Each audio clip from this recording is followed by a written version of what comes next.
Morning Show dan edisi hari Rabu seperti biasa nih jam 8:10 waktu Indonesia Tengah ya.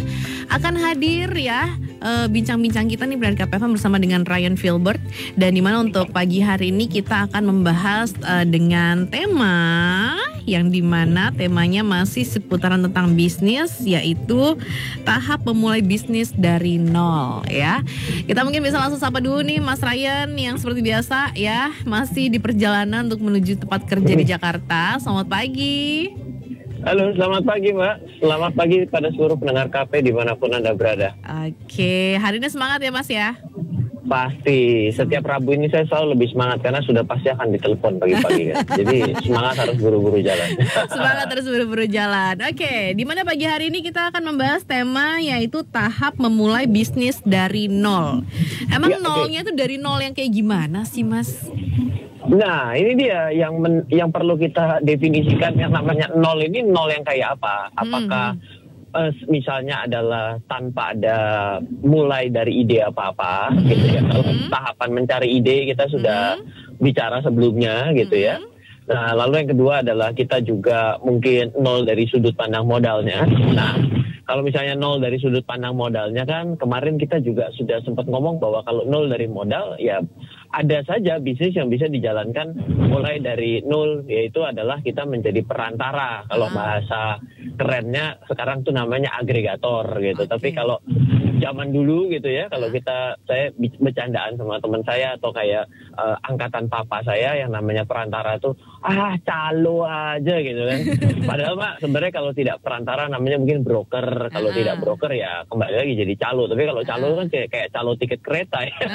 Jadi bahasanya kurang elit gitu ya bahasanya ya. Betul. Jadi kalau perantara itu kita bisa tanpa modal. Kenapa? Karena ya barangnya barang orang lain, kita hanya bantu jual kan seperti itu. Okay. Nah, sekarang kalau umpamanya adalah kita mau membuat bisnis dari nol, ya, menurut saya tahapan itu mau tidak mau adalah mulai dari tahapan perencanaan. Okay. Banyak orang yang memulai, ya sama ya, orang juga dalam berinvestasi itu harus ada tahap perencanaan gitu. Ada yang langsung selonong boy aja gitu, langsung mulai dalam berinvestasi. Apakah salah? Tidak, tapi kadang-kadang di tengah jalan, ketika rugi dan untung sekalipun, itu bingung loh. Contoh, kalau orang tanpa perencanaan begitu untung dalam investasinya, dia cenderung mau jual. Padahal yang dia lakukan itu untuk investasi jangka panjang, dia lakukan untuk tiba-tiba ambil keuntungan. Ketika dia dalam jangka pendek dia rugi, dia itu tiba-tiba gelisah dan kesal. Kenapa? Karena dia tidak memiliki perencanaan yang jelas. Harusnya kan ketika dia punya rencana jangka panjang, ketika rugi jangka pendek dia harusnya bisa terima ya. Kan wajar gitu. Nah, sama sebenarnya dalam kita memulai sebuah bisnis. Ketika kita mulai dari tahapan nol, yaitu kalau misalnya kita harus membuat sesuatu. Misal saya mau membuat suatu produk makanan, saya sudah punya idenya. Saya sudah pastikan bahwa setiap orang di daerah rumah saya selalu makan bakwan jagung ibaratnya gitu ya.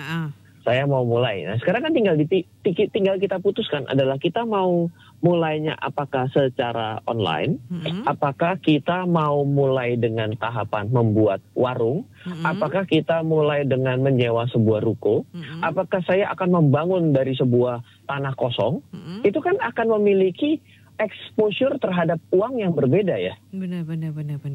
Nah, ini harus kita rencanakan dulu. Skalanya itu mau tiba-tiba langsung tahap membuat sebuah gedung dari tanah kosong menjadi sebuah gedung rumah makan yang akhirnya bisa membuat sebuah hall untuk disewakan pernikahan umpamanya gitu ya. Hebat juga ya bisnisnya bawang jagung tapi bisa bikin hall pernikahan agak-agak, tapi fine, itu bisa saja loh, itu bisa saja gitu ya. Karena di dekat rumah saya itu ada satu tempat kosong yang ada di daerah Boulevard Premium.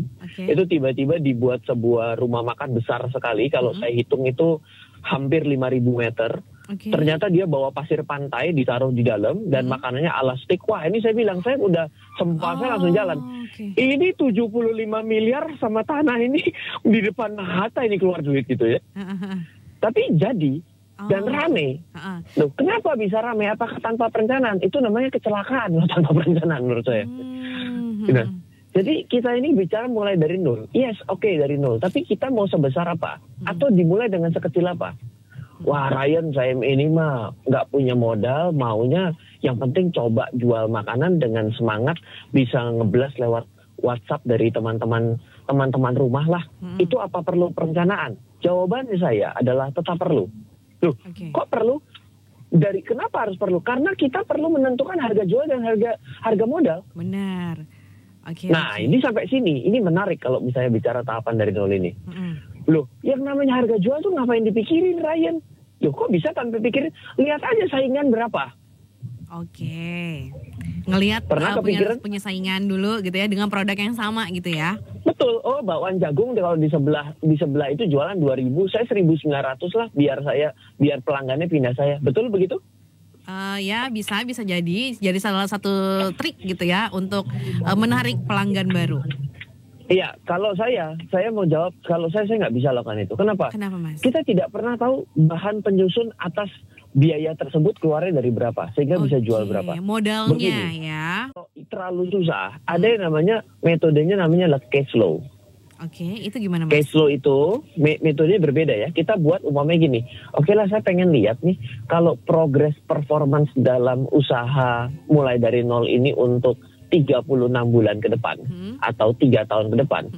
Kalau saya berandai-andai setiap bulan saya bisa jualan berapa dengan harga berapa, maka saya masukkan tuh yang namanya biaya bahan baku, biaya tenaga kerja, lalu biaya listrik, biaya gas dan lain sebagainya. Itu kita masukkan. Jadi seolah-olah setiap bulan itu ada penjualan, ada biaya. Berarti terakhir dengan penjualan itu ada yang namanya rugi laba dong. Nah, kita hitung dengan misalnya uangnya dimulai dari uang modal awal sekali sangat minim untuk biaya bahan saja deh. Kita masukkan tuh biaya bahan di sana. Misalnya biaya bahan awal adalah 500.000, kita masukin di bulan ke-0, bukan bulan ke-1.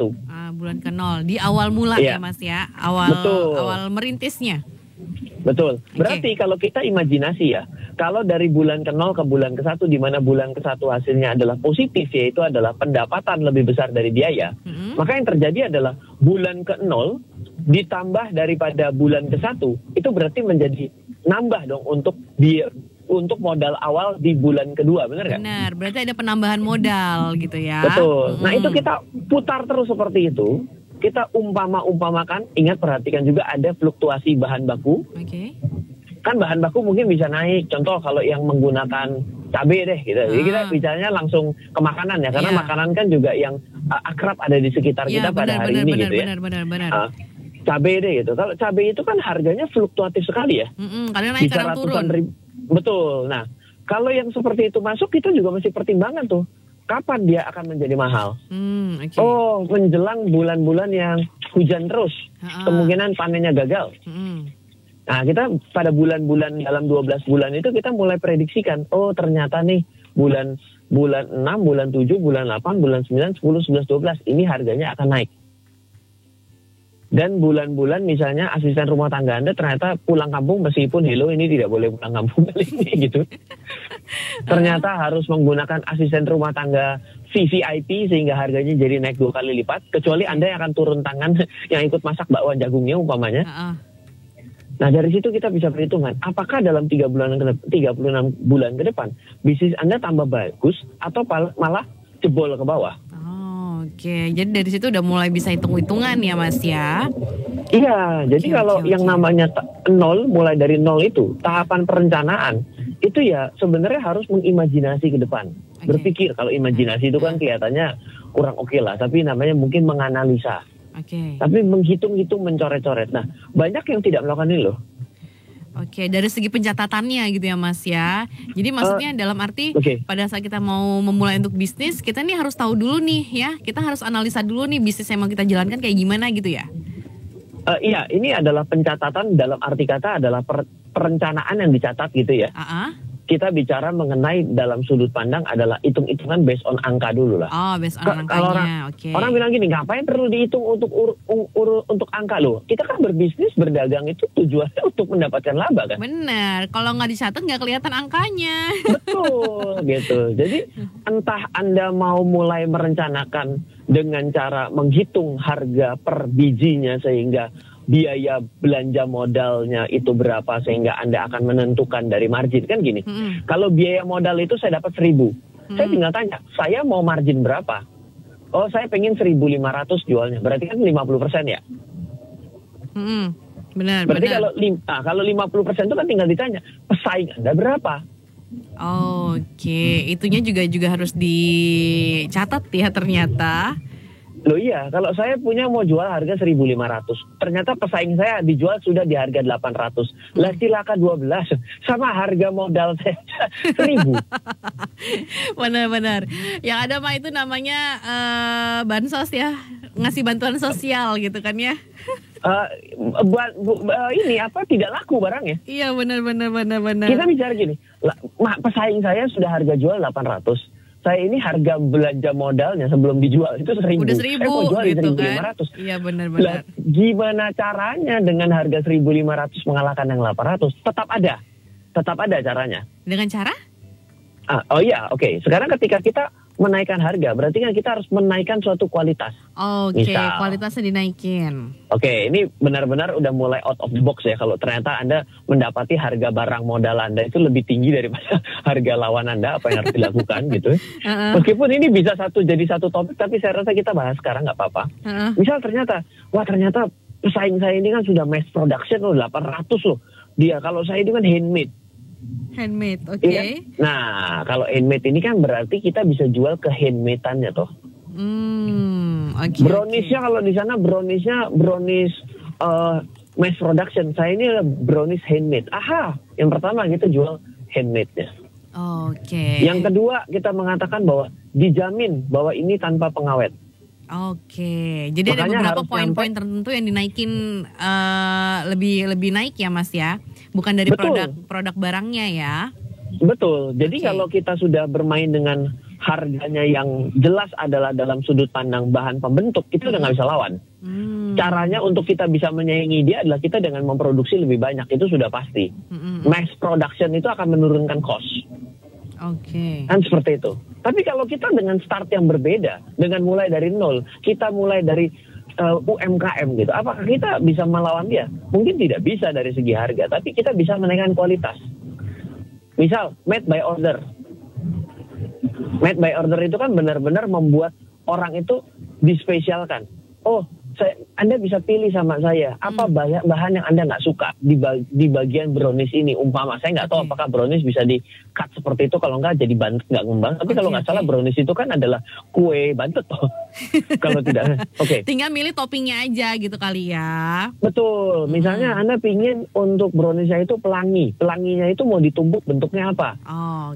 Atas dimulai warna pink dulu, atau di sini warnanya orange dulu. Kalau di tempat saya Anda boleh pilih warna paling atas itu orange dulu atau pink dulu. Kalau di tempat sana yang harganya 800 tidak bisa pilih. Kenapa? Mass production. I don't care. Anda tinggal nyesuaiin dengan barang itu kan gitu ya.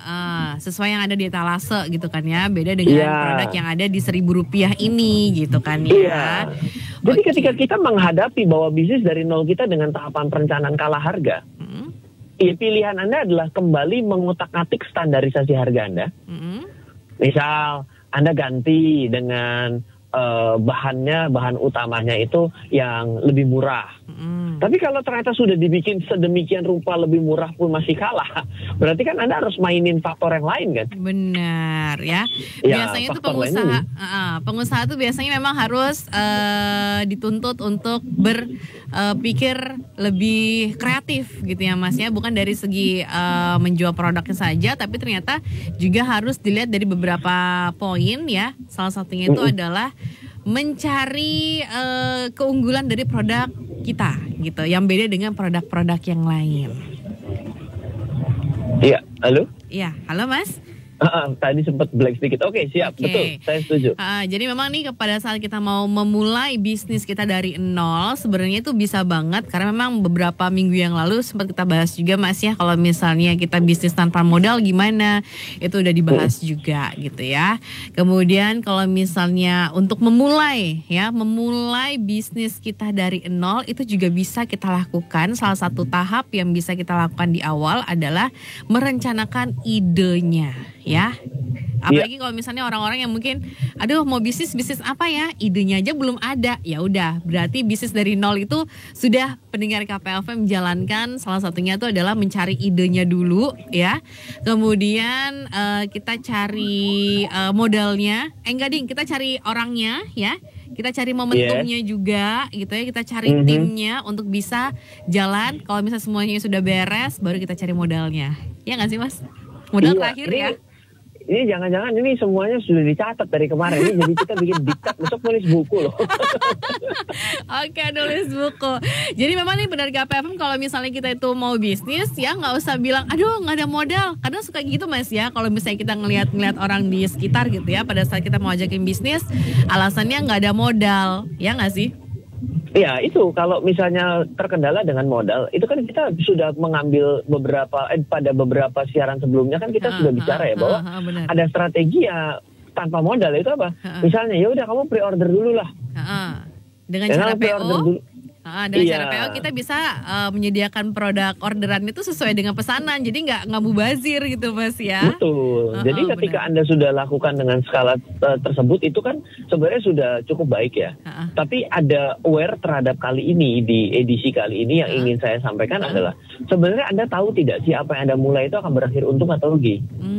Ada yang seolah-olah untung loh. Seolah-olah untung itu gimana caranya? Cara ngelihatnya? Dia cuma bisa dengan gampang dia bisa bilang gini, bisnisnya untung.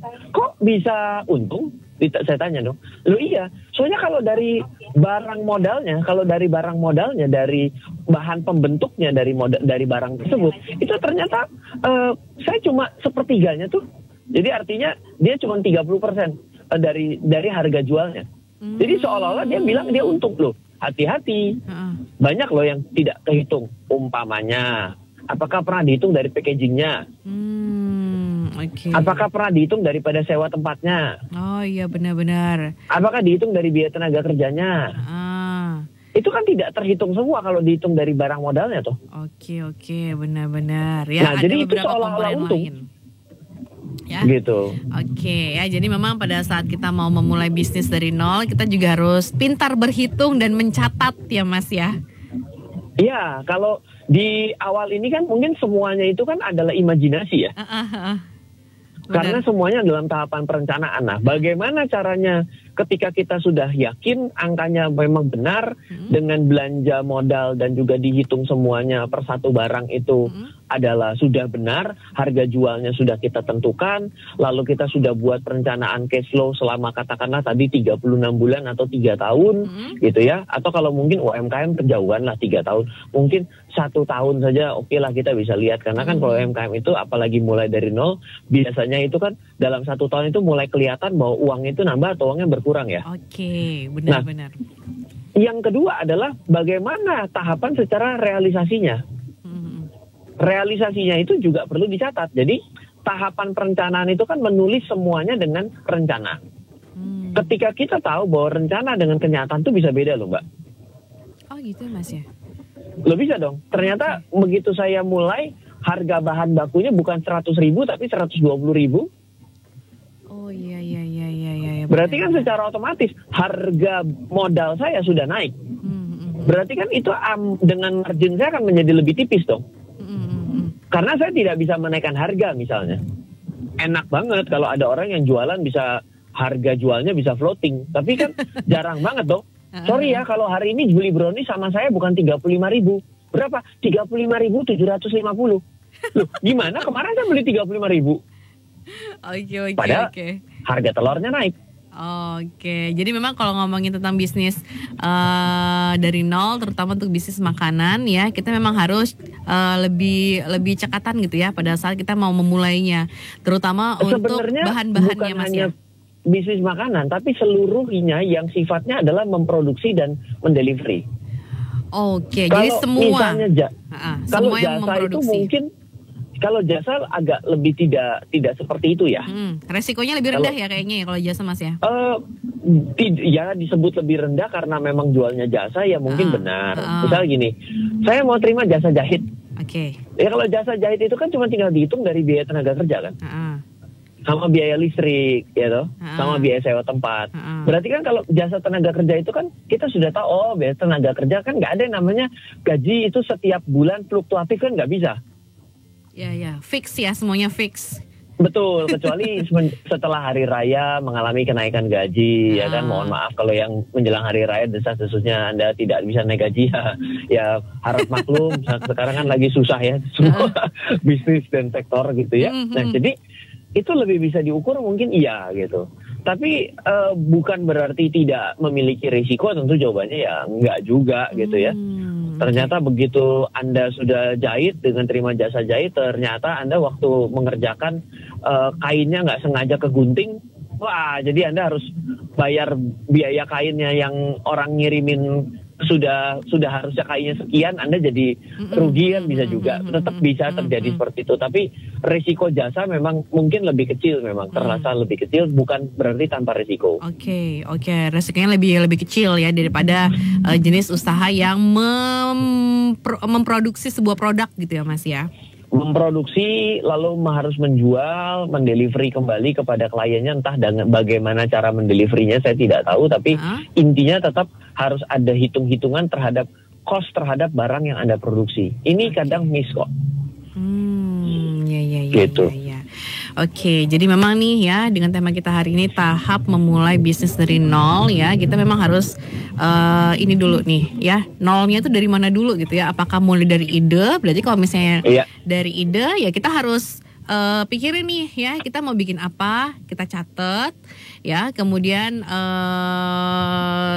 strateginya kayak gimana, kemudian kita mau bikin produknya seperti apa, atau mungkin mau bikin bisnisnya kayak gimana, sampai akhirnya kita nemuin tim, sampai akhirnya kita ngelihat momentumnya pas atau enggak gitu ya, dan sampai di poin yang terakhir adalah modalnya ya. Jadi setelah kalau misalnya semuanya udah lengkap, bisa langsung jalan, tapi jangan lupa untuk semuanya dicatat ya Mas ya.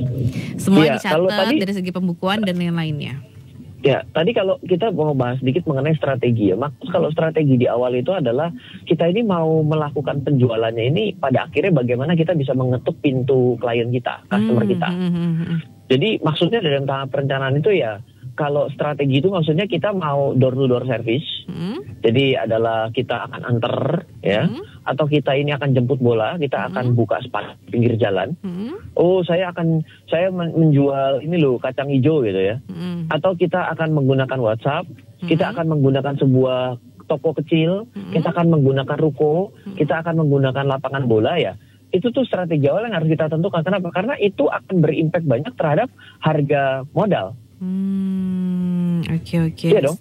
Misal saya mau buka, kenapa yang namanya nasi goreng di bintang 5 sama di nasi goreng di kaki 5 itu bisa mahal sekali yang ada di bintang 5 karena dihitung dari biaya chefnya, dihitung dari sendok garpunya yang beda, dihitung juga dari biaya AC-nya, dihitung dari biaya gasnya. Makanya meskipun memiliki bentuk nasi goreng itu kan nggak beda jauh ya, ya kayak gitu kecapnya, ya kayak gitu telurnya. Tapi kenapa harganya beda?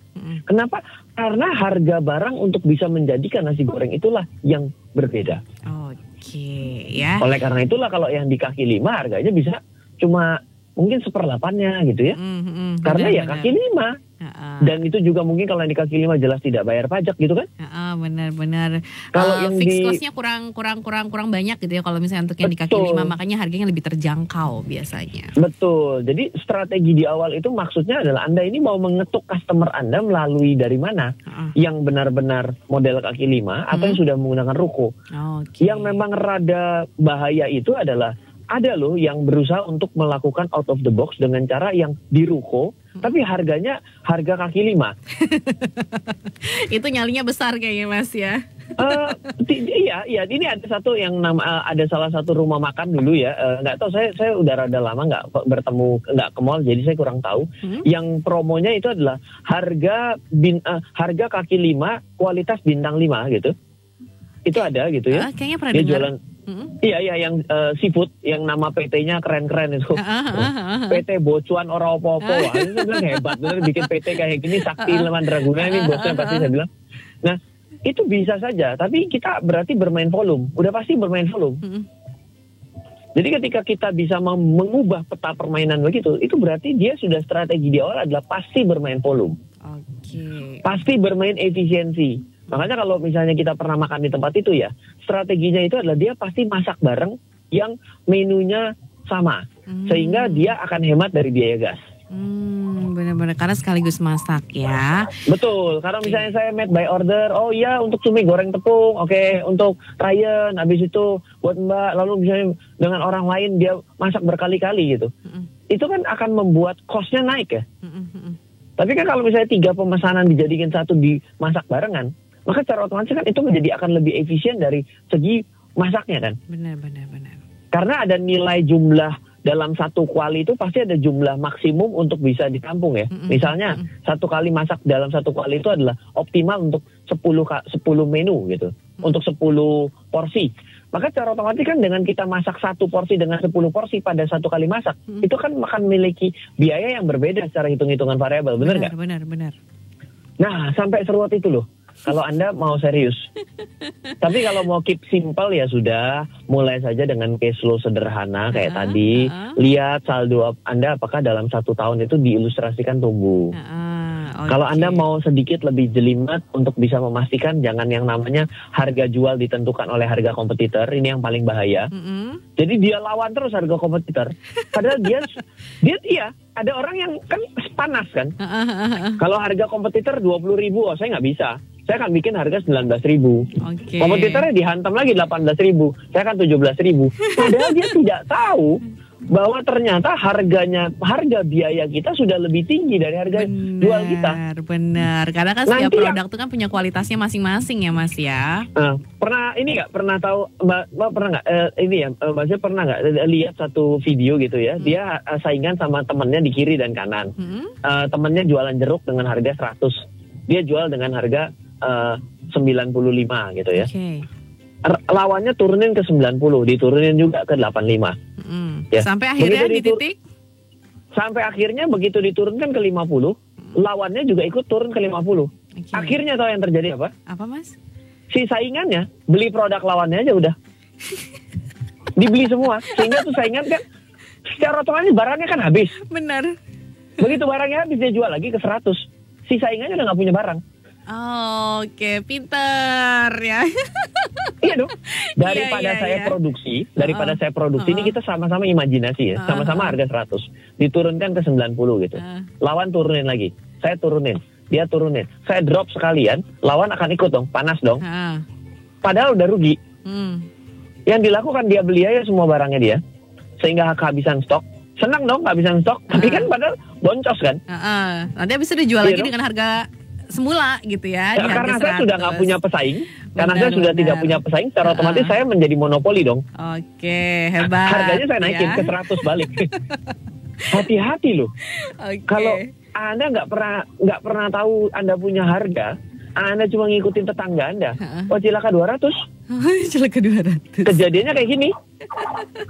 Udah ada contohnya ya. Iya. Jadi pada saat kita mau memulai bisnis, mulai itu dari nol, itu memang bisa-bisa saja, sah-sah saja ya. Jadi kalau misalnya kita mau menjalankannya tanpa modal pun juga bisa ya. Kalau misalnya mau lebih lengkapnya nih pendengar KPFM mungkin yang belum sempat dengerin perbincangan kita ngomong tentang bisnis tanpa modal, nanti bisa dengerin ulang di channel YouTube-nya Mas Ryan ya. Boleh. Di mana Mas? Di RF Channel ada di YouTube, silakan. Oke, di RF Channel ya, dimana di sini Mas Ryan merupakan tokoh inspirasi pasar modal ya dari Bapak Presiden Joko Widodo tahun 2016 lalu. Terus juga Mas Ryan juga penulis buku investasi bestseller Indonesia dan praktisi serta inspirator investasi nomor 1 di Indonesia. Thank you ya Mas ya. Beberapa minggu ini kita ngebahas tentang bisnis. Iya, oke, nggak apa-apa.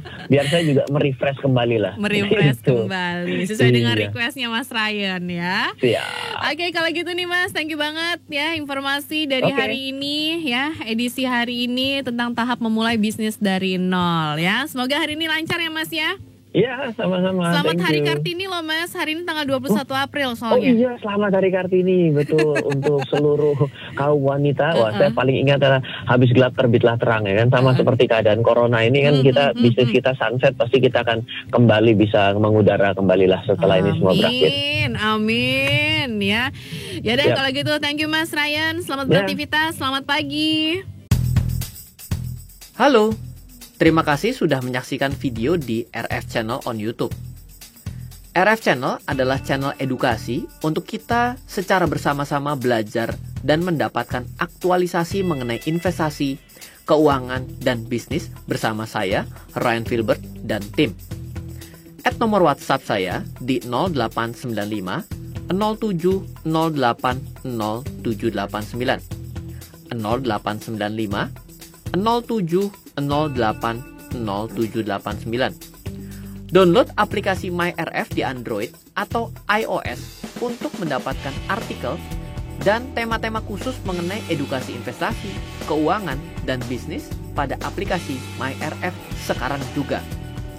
Setiap bulan, saya bersama dengan tim memiliki kelas, mulai dari belajar trading dengan analisa teknikal, yang strateginya bisa Anda terapkan pada seluruh market, mulai dari saham, forex, hingga cryptocurrency, atau kelas investasi saham bernama Fundamental Camp. Untuk mengetahui kelas lainnya dan bertanya mengenai kelas, hubungi tim sekarang juga di 0852 882 6187. Sekali lagi, 0852 882 6187. Semoga terus bermanfaat. Dari saya Ryan Filbert, salam investasi untuk Indonesia.